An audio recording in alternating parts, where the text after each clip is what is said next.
word why. What a curious word. The kind of word that can make us cringe, feel defensive, or even distant. But you know, sometimes why is the key. The key that can unlock so much to our lives. Join me as we explore the why with fascinating contributors to the world. Those that entertain us, inform us, teach us about life, and if we're lucky, inspire the next in all of us. I'm your host, Dr. Rod Berger, and welcome to Headroom, a production of Rainlight and co-produced by Old Soul. Let's go. Well, I am incredibly excited for this conversation, and not that I am not excited for most of my conversations, so no disrespect to previous guests, but you know, sometimes it's good to be a kid. Sometimes it's good to just jump in. And what an opportunity. I'm going to be spending time today, and you're going to be spending time with Halle Stanford. She's the president of television at the Jim Henson Company. That's right. The Jim Henson Company, as the young kids will put like periods after each word to emphasize the importance. But Halle, already off air, I can tell she's got great energy. I'm excited for this conversation. She's an Emmy Award-winning and 10-time Emmy-nominated television producer. She serves as a president of television at the Jim Henson Company, leading the development and production of all television, home entertainment, and digital media in animated and live action formats, establishing the company's creative culture across all territories. Her most recent executive produced Slumberkins.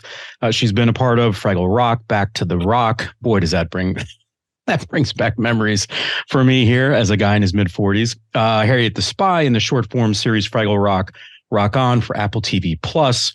She's won countless awards. We already talked about her Emmys. Primetime Emmy Award, I should say, for Outstanding Children's Program, The Dark Crystal, Age of Resistance. She's been with the Jim Henson Company since '93, and she's worked on beloved Muppet projects like Muppet Treasure Island, Muppets Tonight, and Bear in the Big Blue House. Well, Halle, I know I sound like just a family member that's gloating about... I love it. I'm your long lost brother going, man, I'm proud of you. Thank you. So let's just jump right into this. Tell me about your relationship to creativity and how it's changed over the years.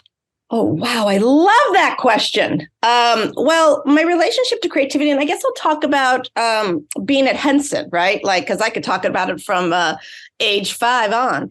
Well, why don't we start there? Paint the picture. How did you understand creativity and or the role that you might have played with a paintbrush that was presented in front of you? Yeah, I love talking about this. Well, first of all, you need to know that my father was a photography, visual arts professor. He was an artist, and he passed away when I was 3 years old. So the way that I got to know my father was through all of his artwork. And to this day, his black and white photos are everywhere. His paintings are everywhere in my home. I actually have one right here in front of me. And so I sort of grew up with this visual language of like identity and connection just through the visual all around me all the time. I actually had the privilege of writing an episode of Harriet the Spy that celebrates my dad. I did this sort of reimagining, like, what was he like as a young boy if he came across Harriet at the World's Fair and he was so groovy with his camera. So that was fun. And that was all about exploring the artist's voice, right? That it can come from photography. Harriet herself is a writer. So they kind of have this beautiful artist connection. So that was really kind of I would say the first thing that really inspired me as a young girl in terms of a kind of different creative language. But I was all about reading. I was all about losing myself in books, writing stories, and I love television and film. I am one of those kids that was way too focused, way too early. Although I think I imagined myself a movie star. I think I imagined myself. There's still time. Yeah. I loved I Love Lucy. I still do. Halle, so when did you start to trust what you were seeing on the screen and your ability to break it down or deconstruct it and have an opinion? Oh, I feel very young. I mean, I guess I would say 7 years old. Just, that was a real, those are all formative years for all of us in terms of storytelling. But I can remember at that age, everything from Muppet Show to, you and I were raised also when there was no streamers and a streamer was Channel 5. Where you watch Little Rascals, you watched it right next to I Love Lucy, to the Brady Bunch, to Little House on the Prairie and Magnum PI, and you thought they were all being made at the same time. But I think I had a very steady diet of television, and I thank my mother for that. I was a Sesame Street generation. I was born in 1969. So I was raised on Jim Henson. I was raised on all of his incredible projects. He was the biggest inspiration in my life, whether it was Dark Crystal, Muppets, Fraggle Rock, Labyrinth. Oh my gosh, when Labyrinth came out, forget it. And so, I was raised with some pretty epic television programming. I'm also a huge Little House on the Prairie fan, but we can talk about that on another call. And I also feel like because I was raised by this incredible single mom, she was really a powerful attorney, but she also allowed us to find our own creative voice. I wanted to be in theater. I wanted to be in opera. So she was like, let's do it. Let's get you involved. So I think, she let us find our own creative genius, what we really loved, and would encourage it. But in terms of feature, and then when in the 80s, I would say is when I really started to develop a real passion for filmmaking, and Steven Spielberg, George Lucas, huge heroes. And when I was in college, I went to Wesleyan University. Everybody wanted to be a director, and do their very arty films. And I said to my professor, Janine Basinger, what does George Lucas do? What's that job? She said, that's a producer. And I'm like, that's what I want to be. I want to be a producer. I want to be the spark that comes up with the idea and builds the team to make it be a reality. And so I guess that's my quick overview. Yeah. Like so my childhood do you creative pinch experience. yourself? I mean, when you think about the percentage of people that can dream at an early age and then realize that the door before them is the actual door that will allow them to, I think, flourish. I don't know how many people can actually say that at their core when they lay down at night, right? I mean, they're just a select few that I think find that lane and grow and develop, right? And become even more than they could have originally thought. Do you pinch yourself? Oh, yeah, I definitely pinch myself every day. Sometimes, as I sit there and I work with Norman Reedus, my number one favorite star. I love The Walking Dead. I'm like, how am I working on this project right now? This is extraordinary and so exciting. So yes, I do pinch myself every day. And every day that I visit the Creature Shop, I'm just as excited as the first time I went in. That's my sense of you. It's almost as if, like, if I didn't know and I was playing dumb, which my wife might contend I'm pretty good at, I might think you just started your position at the Henson Company because of just that sort of raw excitement that says sort of, caution to the wind, I'm where I need to be. Yeah. And I'm very joyful. I love children's television and family programming. I mean, I it raised me, as I told you, when you just said that, like, not many people can, say that they've achieved it. But again, I will say that the stories that shaped me growing up, those characters and stars were doing just that. Right. So Kermit the Frog had a little banjo, and an agent pulled up next to him and said, you really should go to Hollywood and go and make people happy. And I'm telling you, I kept that as my mantra. I'm like, I am Kermit the Frog on my bicycle going to Hollywood to create rainbow connections. This is what I'm doing. So I had some pretty good role models, even if they were imaginary. And I think that's what, I know you want to talk about children's television. I think that's what gets me so excited about it. And the artists and creators and tastemakers I work with is that we can inspire that in a child. We can bring wonder and magic and kind of change their worlds forever. Help them find that creative genius like my mom did for me. So it's what does, motivate us. But I kind of was inspired. Dorothy did get to, she did get to the Emerald City. She did make it out. So one thing I love about kids programming and that age, and I have a 8 and 10-year-old, so they seem to be, I don't know, they think they're a little bit older than maybe that they are. But I love when it's good content, at least I'll speak from my perspective, there's vulnerabilities that play out that you can connect with. And you can be a mom or a dad or an aunt or uncle or a grandma or grandparent. You can watch it with them and still feel a connection because you were once that age and you understood the magic and the power of those moments. And I love that in children's programming when it's done well, that those moments are there for the taking in a really positive and exchange with the audience. Yeah, I love that you said that. And I'm excited for you to watch Fraggle Rock Back to the Rock and Apple, because that was something that we really kept in mind, right? Like that adult experience and the fan experience. We had to sort of deliver the essence of Fraggle Rock, but also thinking about the parents as they're watching and feeling that child within them, and also feeling the parent within them, right? Like, oh, I could take that idea, that tool. We could have a conversation about that. We could have a conversation about echo chambers, or or bullying, right?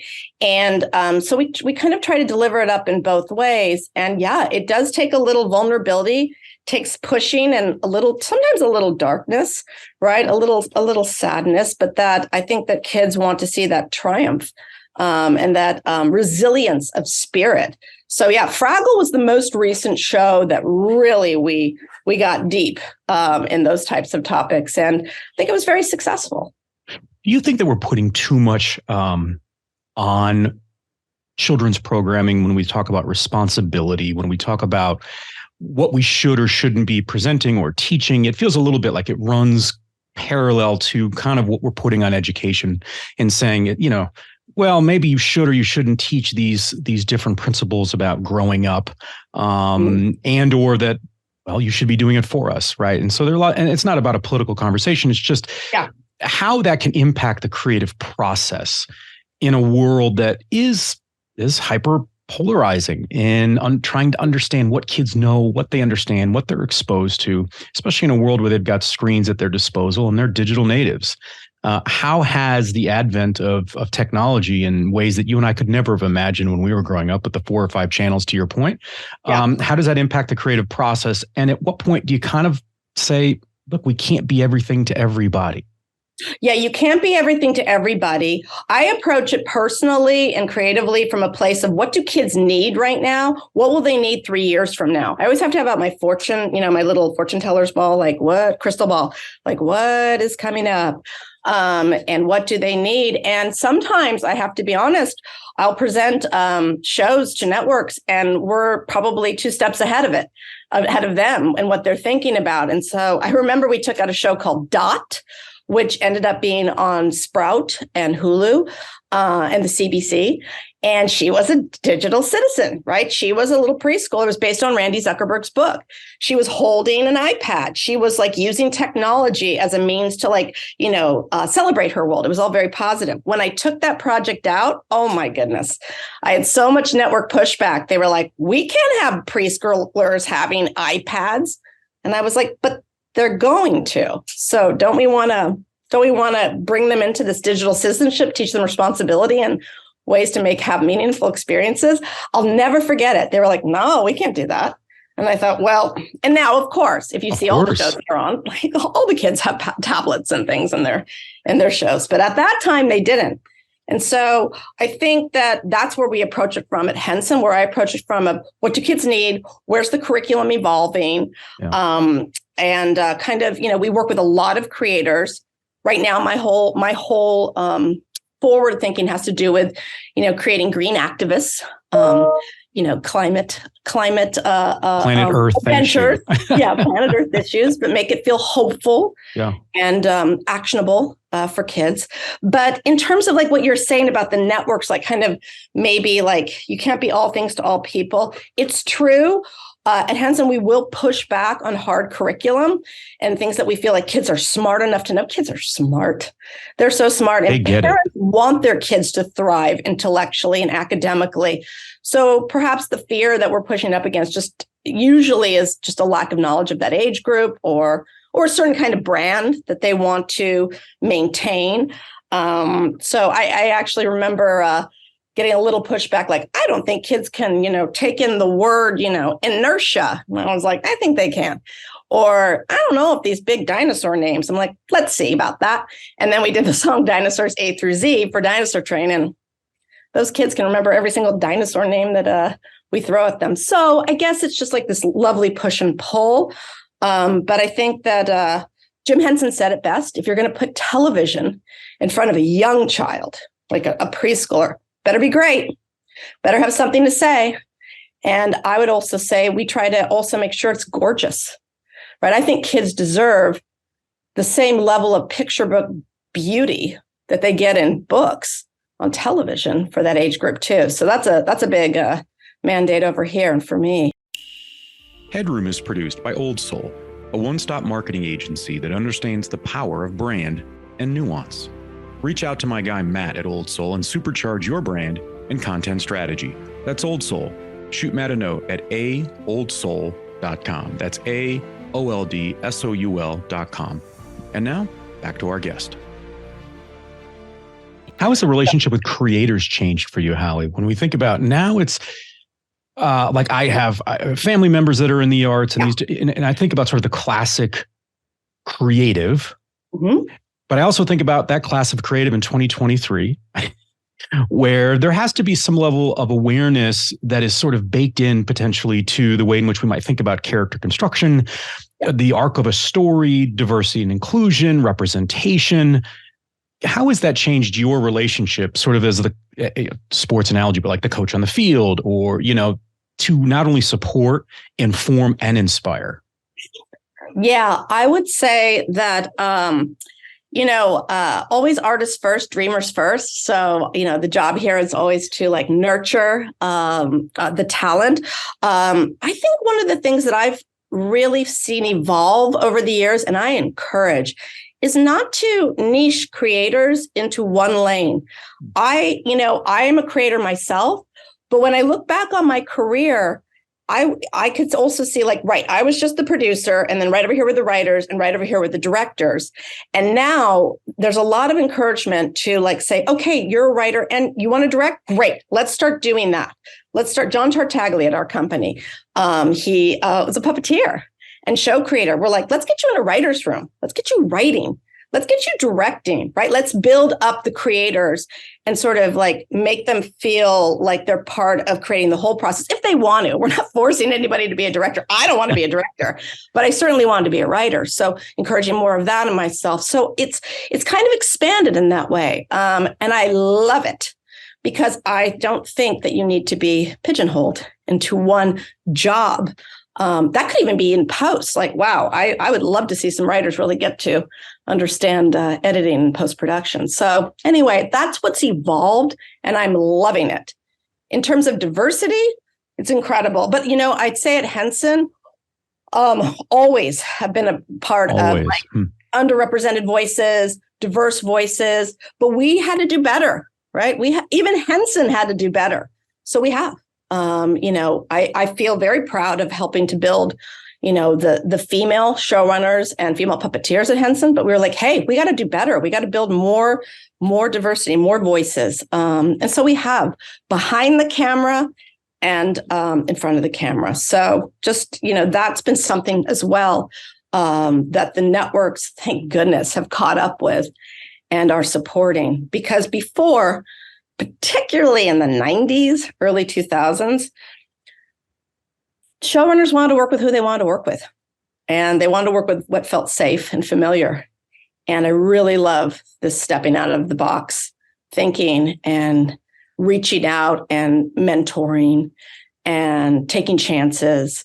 And, sometimes it doesn't work, but most of the times it does. And that's been fabulous, I'd say, in the last 10 years.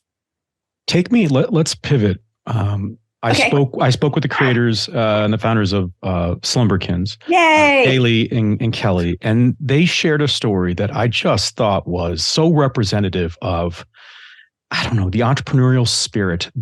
Let's take a chance. We've got to get a shot at this. And it's always, it's the old adage, it takes two to tango, right? In this case, three.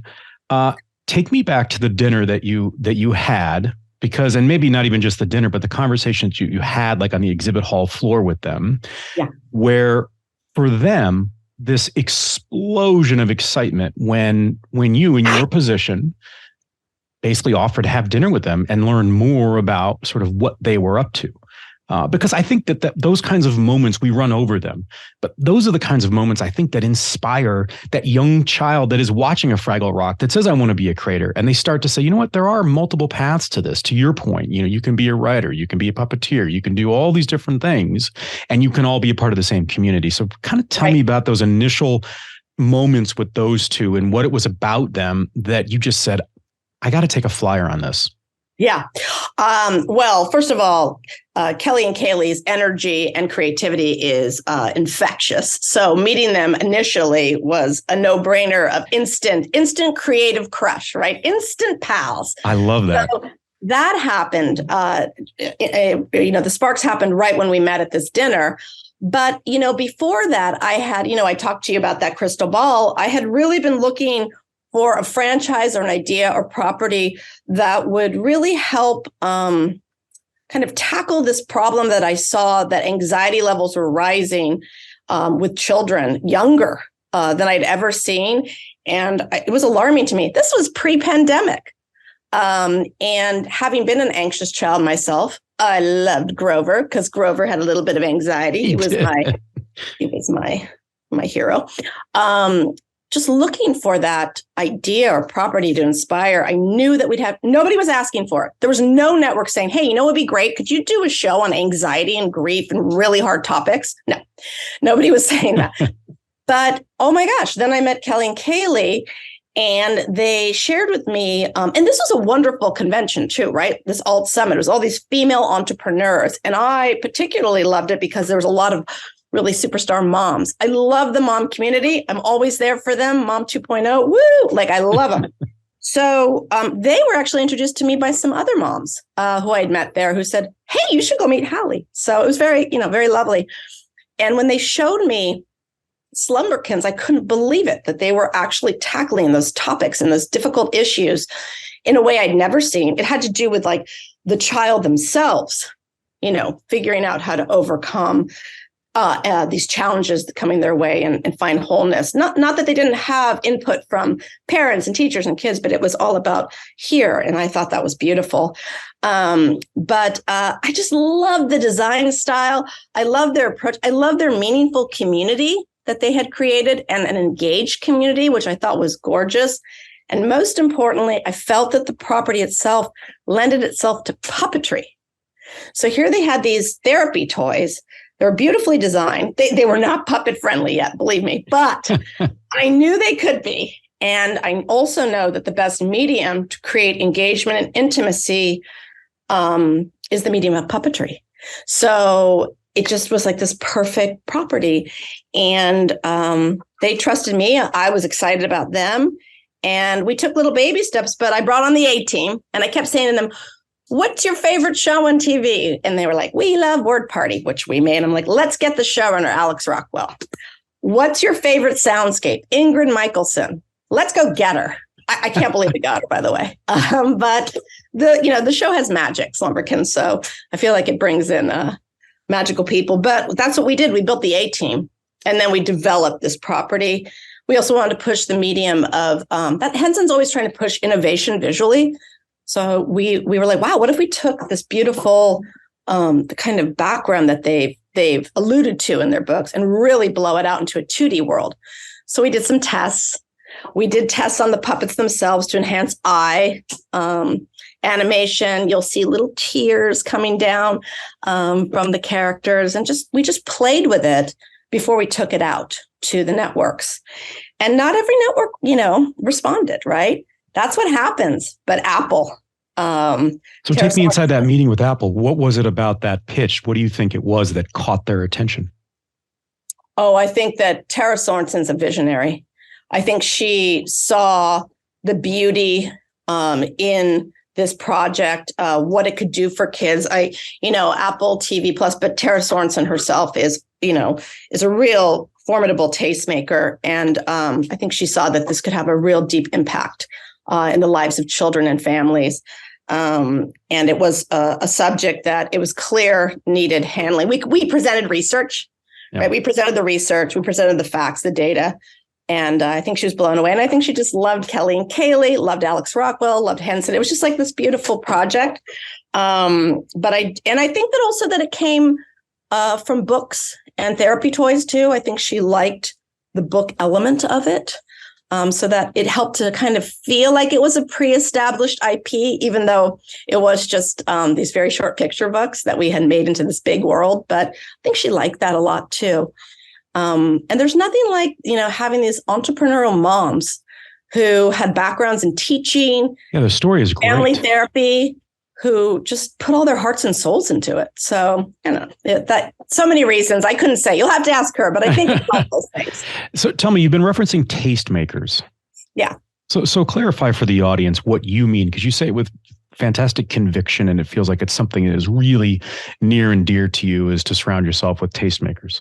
Well, I think that the tastemakers at the networks, I don't know if every network has one, but I certainly feel privileged in the children's television world that there are quite a few, or if they've moved on. Linda Saminsky at PBS was one of them, who really have this incredible eye for talent, for projects, and a vision for them.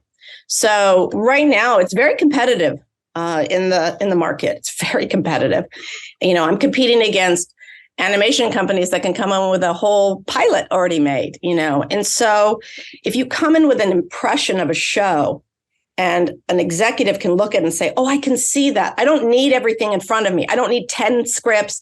I don't need a pilot. I don't need all of this. I can see that. Then I feel like I put them in my tastemaker category. They're just a little bit more. They have a vision. They're not trying to check off data points. They're not going down a checklist. They're really, and they know what their brand is. It's not that they don't. It's just that they can see the possibilities. So I think that's what I mean. But otherwise, I'm referencing people at the networks or at the studios that can finance and help us make our shows. Let's close with this. What do you think the moral of your story and your relationship with success is? If you're not standing up, you're sitting down with a bunch of girls that maybe are my daughter's age that are 8. What's the moral of the story of this really enthusiastic female entrepreneur that is a professional dreamer, and we are all the better for it as audience members? I would say, to break it down, follow your bliss, trust your creative voice. It will make your dreams come true. That's what I would say to very young little girls, because I think sometimes you're told that there's a certain path to success, but I think a successful life creatively is following your bliss. And if you're at a place where it's not quite your vision, you're not in charge, right? And you're helping somebody else's dreams come true, that's meaningful too. But you can always, when you go home, work on your projects, work on your creativity, and make a difference in the world that way as well. That is a beautiful thing. That's what I would say to children.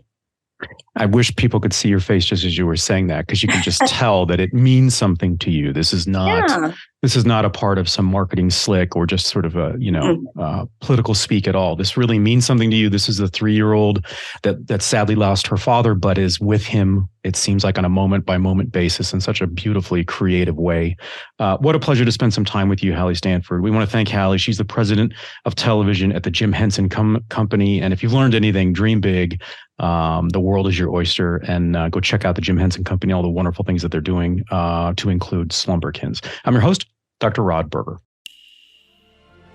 Thanks for taking the plunge into Headroom, where we uncover the why behind the what and who impacting our lives. Headroom is a production of Rainlight and co-produced by our friends at Old Soul. I'm your host, Dr. Rod Berger, and this is Headroom.